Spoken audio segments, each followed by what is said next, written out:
Okay, so some of the topics brought up in the first half of chapter 6, which is what you turned in the homework regarding.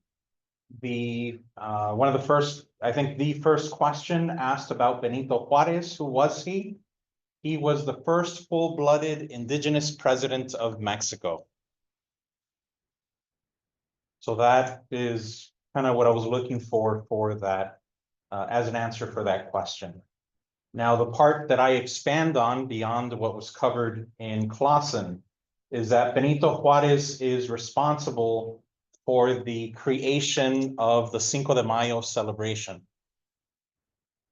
So what's the background regarding Cinco de Mayo? Cinco de Mayo is a holiday that was created in Mexico because of a battle that happened in the city of Puebla in Mexico on Cinco de Mayo, on the 5th of May of 1862. Why did this battle happen? It was because France decided that it was going to take over Mexico, and it sent an army of 8,000 troops. Those 8,000 troops encountered a Mexican army half their size with 4,000 troops in Puebla defending the country. And so the French had the advantage with twice as many soldiers. Yet the Mexican army, led by General Ignacio Zaragoza, succeeded in repelling the French. They won the battle.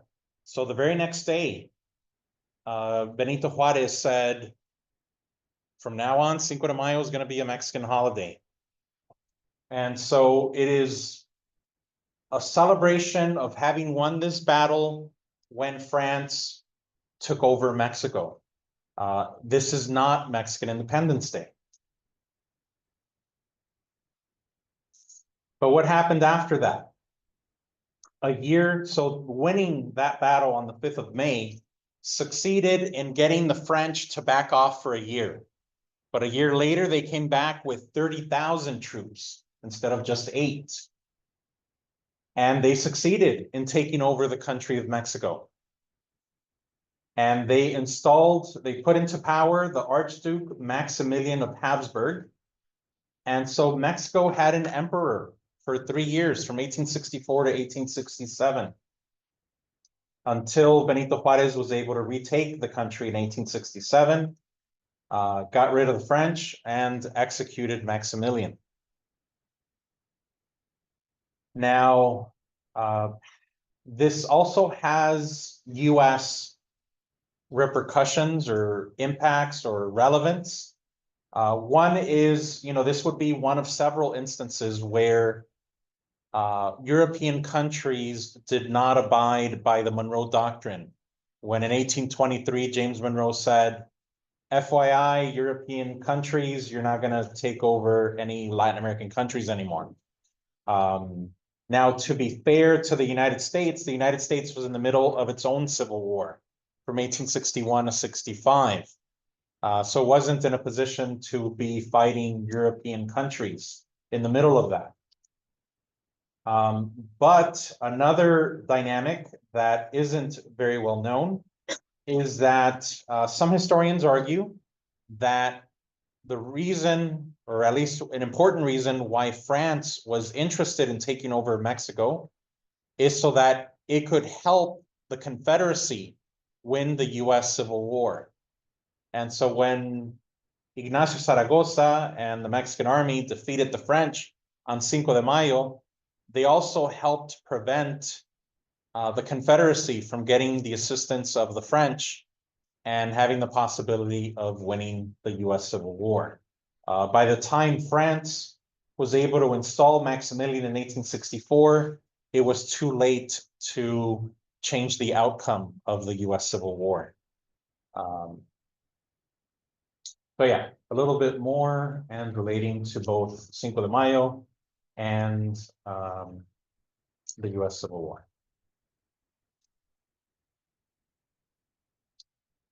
Another topic that is brought up in the first half of the chapter and in your homework is the PRI. the Partido Revolucionario Institucional, the Institutional Revolutionary Party. This was a political party that came about after the Mexican Revolution. And it wasn't called the PRI yet, but that party got its beginnings in the 1930s, even though it didn't get the name PRI until the 1940s. So the PRI was essentially in power for almost 70 years until the year 2000. And so Mexico had one party rule. The PRI in the 1940s leans left, was leftist. But by the 1950s, definitely by the 1960s, 70s, and since, it was more center-right. It was no longer leftist. The PRI was also known for corruption. It was known for having a lot of corruption. And that changed in the year 2000 when a new president was elected. His name was Vicente Fox. So Fox is the last name. And he was from a different political party called the PAN. The PAN is a right-wing party, more to the right than the PRI. PAN also means bread in Spanish. So there's like these implications of, I don't know, like they feed the people kind of thing. So yeah, and in Mexico, they have presidents for 6 years instead of 4. But in the US, they can be reelected for another 4 years. In Mexico, it's 6 years and you're done. You cannot be reelected. That was one of the changes that came from the Mexican Revolution. That's part of the reason the revolution happened, was because of dictators getting themselves reelected and reelected forever. And so that's a change that came from the Mexican Revolution, is no reelection of presidents. Vicente Fox, like I said, he was right-wing. The PAN, his presidency went pretty well. With regard to corruption, no one would say that corruption went away, but people were pretty happy, I guess, with the changes that happened, even though they weren't great, big changes. So corruption continued. During the 1990s, from the 80s to the 90s to the 2000s, drug cartels started getting more power. It's basically the power that came from switching from selling marijuana to selling cocaine, which was more profitable, brought them more wealth, and just maybe the US not having domestic suppliers. Like there's places and people in the US that have always grown marijuana, but there isn't anywhere in the US where people grow the coca plant and then make cocaine and so forth. So that helped create a lot of money for the cartels from the growth of people in the United States consuming cocaine. In 2006, there was a new president that came in, Felipe Calderón. He was also right-wing from the PAN, from the PAN. And he's the one who started the war on drugs in Mexico. He started using the Mexican military to get rid of the heads of the drug cartels. And he succeeded in getting rid of the heads of almost all the drug cartels. But it was also at that point that it was like stirring a bee's nest. It led, like prior to 2006, people in Mexico knew that there was corruption, but everyday people weren't afraid for their lives. During the drug war, the military was shooting the cartels were shooting the military, they were shooting other cartels, and there were lots of reporters, lots of police, and lots of everyday citizens who were caught in the crossfire. So in 2012, the Mexican people voted to go back to the PRI. I remember being in Mexico in 2012 and talking to people and asking them what their opinion was. It was right before the election. And I remember people telling me that they wanted to go back to the PRI. And I was thinking, like, you know, the PRI is corrupt. They were in power for 70 years, almost 70 years. Why would you want to go back to them? And they would tell me, well, we're not under the illusion that politicians have stopped being corrupt or that they're gonna stop being corrupt, but at least under the PRI, everyday people that have nothing to do with cartels aren't afraid for their lives and for their family's safety.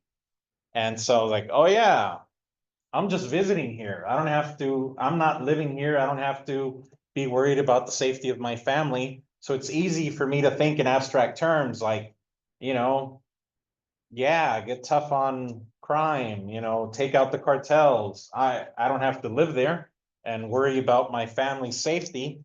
But they do. And so they help me understand why they would go back to the PRI, even knowing that they were corrupt. So in 2012, they went back to the PRI. They had Enrique Peña Nieto. One thing that was discovered during the drug war and made clear during Peña Nieto's time is that Felipe Calderón had taken out the heads of most drug cartels, but inadvertently, the beneficiary of Mexico's drug war was the Sinaloa cartel, led by El Chapo Guzman. His cartel was the one that wasn't affected or wasn't beheaded by the Mexican military. And so he benefited. He came out of that, one of the wealthiest people on earth. And so that since then, there's been a focus on the Sinaloa cartel and El Chapo Guzman. And, you know, that has materialized. Since then, at the end of Peña Nieto's term, or maybe it was right at the beginning of AMLO's term, actually, that El Chapo Guzman was extradited to the United States. He was tried, and he's been incarcerated in maximum security prison in the United States ever since. But after that return to the PRI, the Mexican people voted for a new party altogether, one that didn't exist before. To the left of the PRI was the PRD.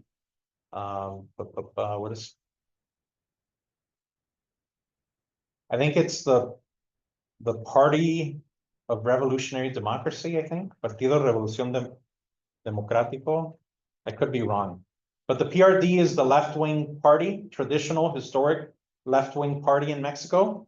But AMLO, Andrés Manuel López Obrador, created his own political party called Morena, Movimiento de Regeneración Nacional, the Movement for National Regeneration, and he skipped the PRD altogether and succeeded. It was kind of surprising that the PRD was around for decades, and when finally the Mexican people were ready to vote for a left-wing party, instead of voting for PRD, they went for a brand new party, Morena.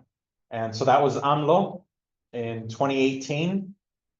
He's the first left-wing president since the 1940s. And so his term ended last year, and Morena was reelected. They elected Claudia Sheinbaum. And at that point, Mexico elected their first female president. beating the United States to having the first female president. And what's interesting there too is that the old parties of the PRI, the PAN, and the PRD all combined forces to try to beat her. And they didn't, they weren't able to. Morena, along with the Labor Party and the Green Environmental Party, along with Morena, they were able to defeat the old guard, the old traditional parties, kind of center, right, and left wing combined. So that's really interesting. And yeah, we'll be talking more about Claudia Sheinbaum later, and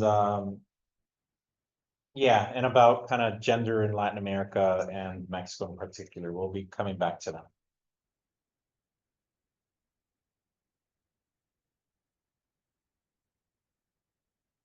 One of the questions asked, what did the United States do in Guatemala in 1954? And the short answer is the United States CIA sponsored a coup of a democratically elected president. Some of you in your homework wrote the opposite of that. Like, I'm guessing it was based on one of the multiple choice question answers that was wrong. A little bit more background regarding that. There was a corporation from the United States called the United Fruit Company. And this United Fruit Company was a corporation that owned millions of acres in banana fields, especially in Central America and the Caribbean. This United Fruit Company was very powerful. It had more money than any country in the region. So it was a company with more money than the countries it was doing business in. For example, it had 85 ships of its own, and it would build private railroad. It had 1,400 miles of railroad in Guatemala. And, you know, this was not for the benefit of the country of Guatemala. It was for their own exclusive use. Now, Guatemala had their first democratically elected president in 1945, Juan José Arevalo. And one of the ways in which you know whether a place has a functioning democracy is whether they're able to have a peaceful transition of power from one president to the one that's elected next. And they did that. After Arevalo came their second democratically elected president, that was Jacobo Arbenz Guzman. Now, Arbenz noticed that United Fruit Company and other big landowners, they monopolized the land in Guatemala, all the arable land where you can grow things. They monopolized it, and then they weren't even using it all. And so Arbenz passed this law called Decree 900 that said, if you have more than 600 acres that you're not using, the government is going to buy it off of you and give it to Guatemalan people so they can grow things and subsist. And, you know, coming from the United States, this idea of Decree 900 to us could come across as a socialist or communist idea, kind of taking land from the rich to make it available to the poor. But we do things like this too. We call it eminent domain. Eminent domain is whenever a government in the United States, say city, county, state, or federal government, decides that they want land that is privately owned, and you know they might want it to build a freeway, a highway, a civic center, a sports stadium, a new prison, whatever the government decides is for the best of that city, county, state, or national government. And you don't have a choice. With eminent domain, they take it from you and they pay you fair market value for what it's worth. So it's not necessarily something unique to, I don't know, a place that we might assume would be socialist or communist or something like that. We do this too. So anyways, Arbenz passed Decree 900, saying anyone who has more than 600 acres that they're not using, Guatemalan government is going to buy it from you, pay you fair market value for it, and make it available to poor Guatemalans so they can subsist. Well, the United Fruit Company did not like this. It turns out that one of the board members of United Fruit Company was the brother of Dulles. Dulles was the head of the CIA. And now we have the airport in Washington, D.C. named after him. And so this board member of United Fruit Company asked his brother and the CIA to sponsor a coup of this democratically elected president so that United Fruit Company could make more money. And so that's what they did. In 1954, the US CIA sponsored the coup. They called it Operation Success to get rid of Arbenz, their second democratically elected president. This was the beginning of the bloodiest and longest civil war in Central American history. It lasted 4 decades. There were 75,000 people dead and disappeared by the 1980s. And this is one of the reasons that most Guatemalans came to the United States in the 1980s.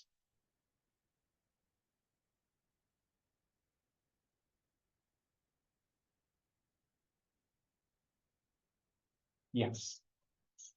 For a lot of different figures throughout Latin America, I've noticed that they have like 2 last names, and I've seen it kind of flip-flop back and forth, which one is used more, right? Yes, yes.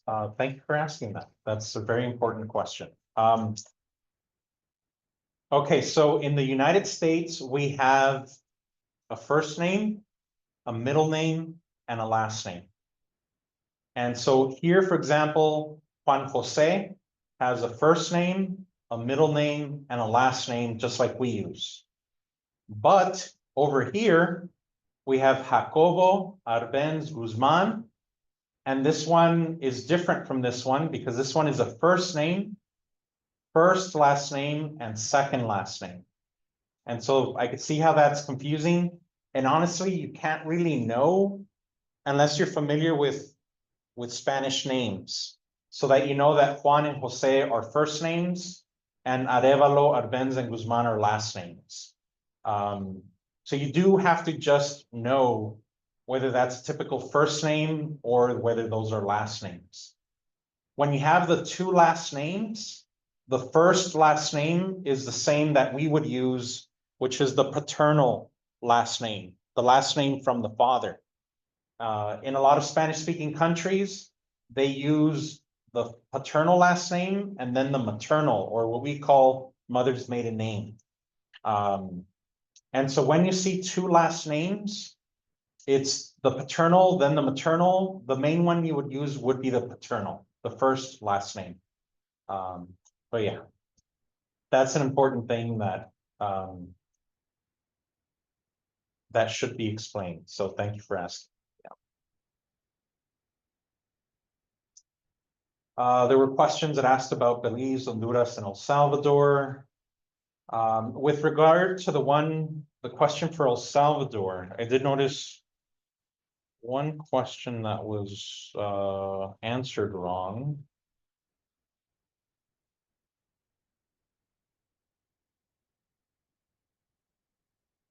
Oh yeah. Some students answered to question number 7 about El Salvador.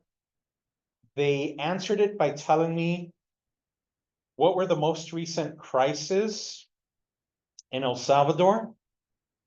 But the question is asking what have been the root causes of those crises.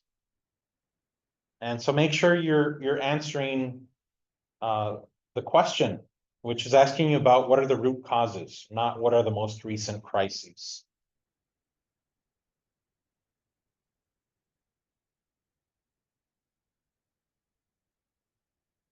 All right.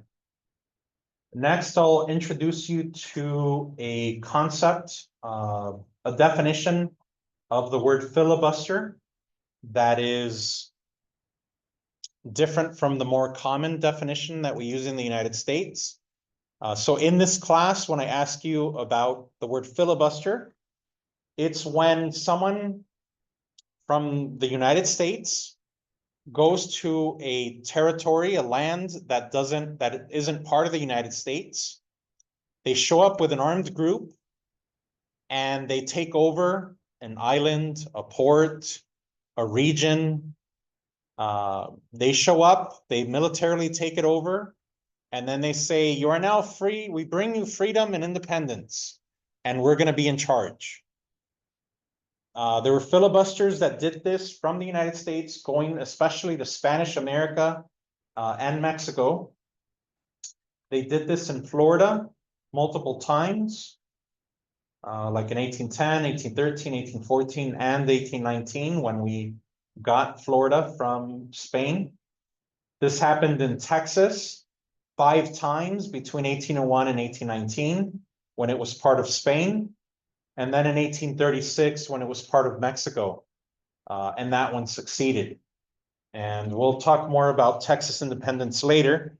But in short, in 1836, Texas became its own country for almost 10 years, when filibusters broke Texas away from Mexico, made it a country with slavery for 10 years. Before it became a slave state of the US 10 years later. Then after the US completed its expansion from coast to coast, then the US starts being active, and filibusters start being active beyond the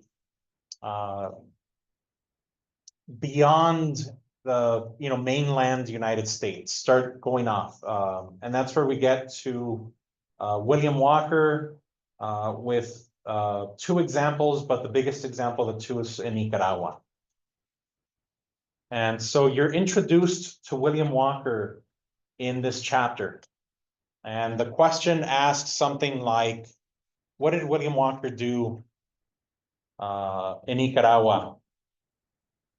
And so, oh, no. The question was, why is it that the liberals and conservatives agreed on their opinion of William Walker? And so I'll get to that. So William Walker was a filibuster. Some US historian biographers of him refer to him as the last great filibuster of the United States. And in 1853, he got an armed group, went into Mexico, to Sonora, the Mexican state just south of Arizona. He showed up there with an armed group and he says, I bring you freedom and independence, and I'm going to be your president. But the Mexican army showed up and kicked him out. And this was supposed to be illegal. So when he got back to the United States, he was arrested. But the mid-19th century, the 1850s, are like the height of the popularity of expansionism in the United States. So A, he gets acquitted by a jury of his peers, and B, he gets turned into a expansionist folk hero nationwide. And so he didn't learn not to do that again from that experience. So in 1855, Nicaragua was having a civil war between liberals and conservatives. The liberals welcomed the help of William Walker and his army. So William Walker goes to Nicaragua with his army. He helps the liberals win, but then he turns around and makes himself president. That's when liberals and conservatives in Nicaragua agreed that they didn't like Walker. He made himself president in 1855. He legalized slavery in Nicaragua. He made English an equal language to Spanish. And there were 11,000 people from the United States that moved to Nicaragua. Why? Well, this is right before the US Civil War.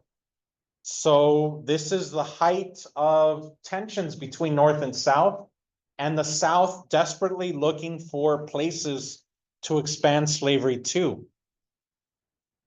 And so yeah, and the US recognized Walker as the legitimate government of Nicaragua. But there was someone else in Nicaragua that didn't want Walker there or slavery. You've probably heard of the name Cornelius Vanderbilt. He was one of the richest people in the world in the 19th century. And Cornelius Vanderbilt was there building a precursor to the Panama Canal. He wasn't building a canal, but what they were building there was a port on each side of Nicaragua, a railroad track from the port to Lake Nicaragua, and then another short railroad trip to the Pacific Ocean. And so Cornelius Vanderbilt was there trying to build this precursor to the Panama Canal. And so he used his resources. He funded the combined armies of Costa Rica, El Salvador, and Honduras to kick out William Walker and his army, and succeeded, although it took 2 years to kick them out. This time when Walker gets back to the United States, he's not arrested.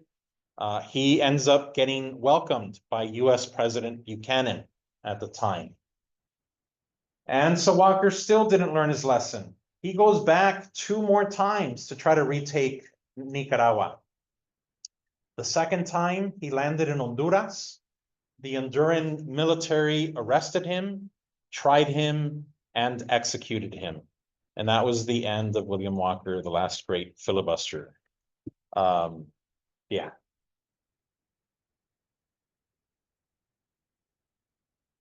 Some more about Nicaragua.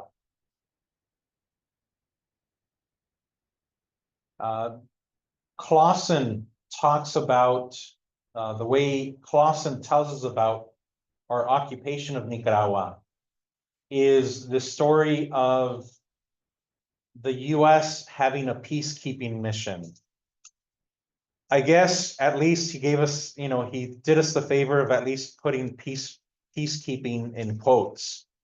But I'll tell you a little bit more about it and including a Nicaraguan perspective to that. So in Nicaragua, there was a president at the turn of the century named Zelaya. And he was disliked by foreign investors, in particular investors from the United States. So the US militarily occupied the country for 11 years, from 1912 to 1933. And, what Clausen refers to as a peacekeeping mission was not seen that way by the Nicaraguan people. At the time, there's this old comic from the newspapers that shows a Nicaraguan citizen, dodging the bombs that were being dropped on the Nicaraguan people. Back then, again, this is not one of our official wars, hence why we don't learn about it and aren't taught about it. We learn about World War I, World War II, but we don't learn about things like this where they just called it a temporary emergency. And so here's a Nicaraguan citizen saying, I only hope this temporary emergency doesn't turn into a war.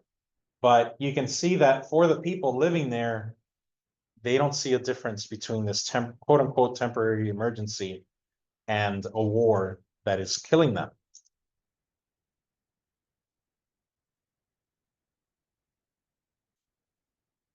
There's another question that asks you about the Sandinistas. And I ask you, did Sandino lead the Sandinistas? The short answer is no. Sandino was active in Nicaragua in the 1920s and 30s. He fought in support for a president called Sacasa. Sandino was disliked by the United States. Sandino succeeded in getting rid of the United States. He got a lot of public support. The United States Marines withdrew in the 1930s. And so he became a hero in Nicaragua for helping to get rid of the United States Marines that occupied them for 11 years. But after that, the United States trained a National Guard in Nicaragua and then helped one of those people they trained, Somoza, become president of Nicaragua. And then that family was in power till 1979. And so the US helped put them there and keep them there.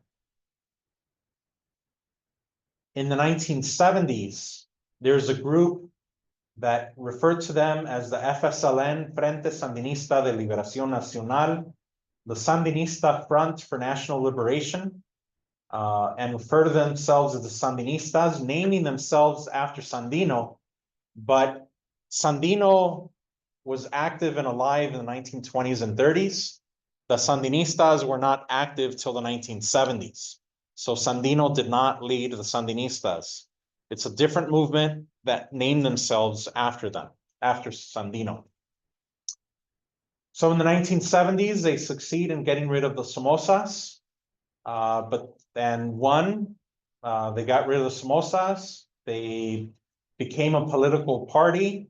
They, got one of their own to become the president. But then in the 1980s, the United States funded the counter-revolutionaries, the CONTRAS. And that's where we get the Iran-Contra scandal from in the 1980s, where Congress said that we weren't going to do these things anymore. We weren't going to be funding destabilizing governments and funding getting rid of democratically elected governments and so forth. And so then President Reagan's administration looked for ways to secretly continue to fund the Contras. The Iran-Contra scandal was discovered when a US plane was shot down, and they were able to find out that the United States was selling weapons to Iran, and then Iran was giving the money to the Contras, and it was an indirect way of continuing to fund them.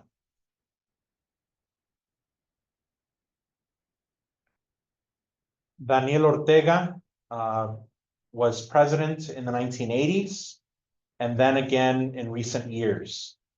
And here we used to send students to Nicaragua, and things were pretty good there up until, what would it be? Until 2016. Yeah. Around 2016, things went south, and Daniel Ortega became more authoritarian, and we stopped sending students at that point. And he's still there, and he's still very authoritarian. So he's also changed over the years. Like here is someone protesting saying Daniel Ortega and Somoza are the same thing. It's like they don't see a difference anymore. All right. Another topic brought up in this chapter, the first half of the chapter, and in homework questions, is the Panama Canal. And Clausen says something along the lines of that the United States persuaded Colombia to let Panama become independent. And yeah, I think a lot of people would describe it differently. It was more like it was by force. It was not persuasion. All right, so what's kind of the background story here? So Panama is a country today, but in the at the turn of the century, late 19th and beginning of the 20th century, Panama was a region of Colombia, the country of Colombia. And now Colombia had allowed France to try to build the Panama Canal. But then France pulled out of that because they invested a lot of money. They had lots of people die, and without completing the canal. So after that, the United States wanted to give it a try. So the United States asked Colombia whether they would give them the rights to the Panama Canal so they could build it. And the Colombian Congress said no to the United States. So that is when the United States found people in Panama willing to, who wanted to become independent from Colombia and who would agree to give the Panama Canal to the United States. And once they did that, they executed their plan. The person they found was Amador. That's the last name. And so the United States helped Amador become president of Panama in exchange for the United States getting the Panama rights to the Panama Canal. And the way the US did this was by sending gunboats to both sides of, to the Caribbean side and to the Atlantic side, so that Colombia couldn't get to Panama to prevent this from happening. And why couldn't they just go through, by land? There's something in between Panama and Colombia called the Darien Gap. The Darien Gap is a jungle that has been historically unpenetrable. It's just very difficult to cross by land. For example, there is the Pan American Highway that goes from Alaska all the way south to Argentina. And there's only one place in all of the Americas that this road was not able to be built, and that is the Darien Gap. And so it's this historically unpenetrable region that the Colombian military wasn't able to drive through there to come to the rescue or to prevent Panama from breaking away from Colombia. So the US, did this by force. They did not persuade Colombia to give it up. So they put Amador into power. Amador gives the rights of the Panama Canal to the United States. Now that means the canal, it means money made on the canal, and it includes land next to the canal on both sides. And so hence the United States has had military bases in Panama ever since because of their ownership of that land on both sides of the canal. There were over 5,600 people who died in the building of the Panama Canal. When, like in the US, when we talk about the Panama Canal, we'll say it's one of the greatest technological achievements in human history, and we take credit for it. But the people who built the Panama Canal at the time were referred to as West Indians. The majority were West Indians. That is, people from the Caribbean, especially from English-speaking parts of the Caribbean, like Jamaica, but also Barbados, Grenada, Martinique, and Trinidad. And so those are the people who actually built the canal. And there were over 5,600 people who died during the period that the US was building it. There were additional 20,000 that died when the French were trying to build it.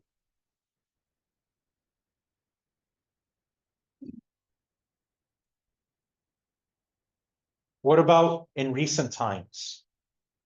Well, in 1977, there was an agreement between the leader of Panama, Torrijos, and US President Carter. In 1977, they said that at the end of the century, the Panama Canal would return to the Panamanian people. And so the last day at 11:59 of the year 1999, the Panama Canal reverted or went to the Panamanian people. They created something called the Panama Canal Authority, kind of a department of Panamanian government, to run the Panama Canal. And they've been doing it ever since, throughout the 21st century. And they've been doing a pretty good job of it. One example of that, in recent years, they expanded it. They did the Panama Canal expansion project, which doubled the capacity of the Panama Canal with new lanes and new locks. They invested $5.2 billion in this 10-year period from 2007 when they started to 2017 when it opened. And so what are locks and lanes? So it's interesting because when we think of the Panama Canal, we imagine, because we're going from the Atlantic Ocean to the Pacific Ocean, we imagine a canal that goes from east to west. But in reality, it goes from north to southeast because of this curve in Panama and where North America and South America meet. And there's a lake in the middle of this, and this lake is at a higher elevation than both the Atlantic Ocean and the Pacific Ocean. And so basically, in order for ships to go from one side to the other, they need to be raised on one side and then lowered on the other side and vice versa. And so the ships go up and down in order to cross the Panama Canal. And so those are the locks, those are the lanes. In recent months, there's been growing controversy about the possibility of the United States taking the Panama Canal back, with this idea that the US is being unfairly charged for crossing the Panama Canal. The US pays the same rates as any other, ships from the US pay the same rates as ships from any other country in the world. And it's run by Panama, not by China or Russia or any other country. So yeah.